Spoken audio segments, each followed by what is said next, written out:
Share করছি আমার আজকের লাঞ্চ মেনু। প্রথমে নিয়েছিলাম হচ্ছে ডাল ভর্তা, আর এই ডাল ভর্তাটা করা হয়েছিল শুকনো মরিচ আর কাঁচা পেঁয়াজ দিয়ে।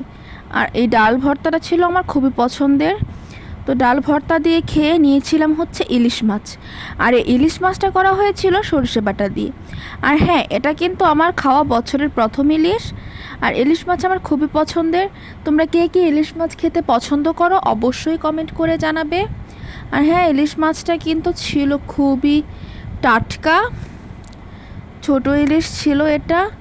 এখন যেহেতু বড় ইলিশ পাওয়া খুব টাফ, তো শেষ পাতে নিয়েছিলাম হচ্ছে মাছের ডাল। আর এই মাছের ডালটা করা হয়েছিল মাছের মাথা দিয়ে। তো মাছের ডালের সাথে একটু লেবু চিপে খেতে কিন্তু বেশ ভালো লাগে। যেহেতু আমার ঘরে লেবু ছিল না, তাই আমি লেবুটা নিতে পারিনি। তো এই ছিল আজকে আমার লাঞ্চ মেনু। আশা করি ভালো লাগলো সবার। ভালো লেগে থাকলে অবশ্যই আমার পেজটিকে ফলো করে আমার পাশে থাকবে। ধন্যবাদ, টাটা। সবাই সুস্থ থাকো, ভালো থাকো, দেখা হবে পরের কোনো ভিডিওতে।